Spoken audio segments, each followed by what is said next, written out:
According to a report in The Hollywood Reporter, Fantastic Four actor Toby Kebbell will be joining Tom Hiddleston, Samuel L. Jackson, and Brie Larson on the upcoming Universal film Kong Skull Island.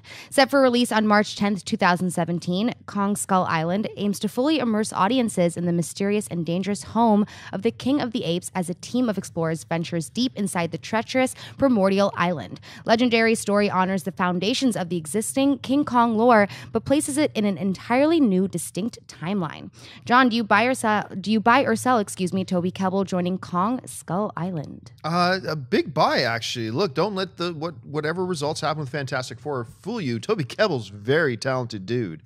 I've been really stoked ever since we heard Tom Hiddleston was going on board. I love the concept of the film. Now, it was kind of a bummer when we heard that guys like J.K. Simmons, Michael Keaton dropped out there.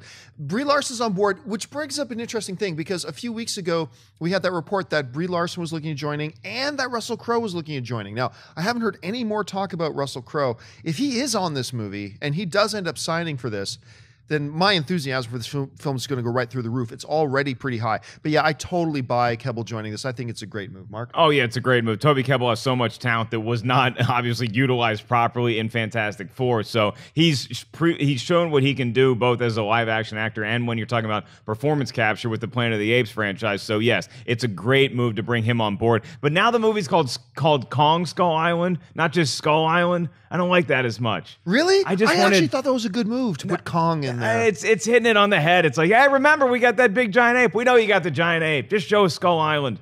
Bring back Michael Keaton, too.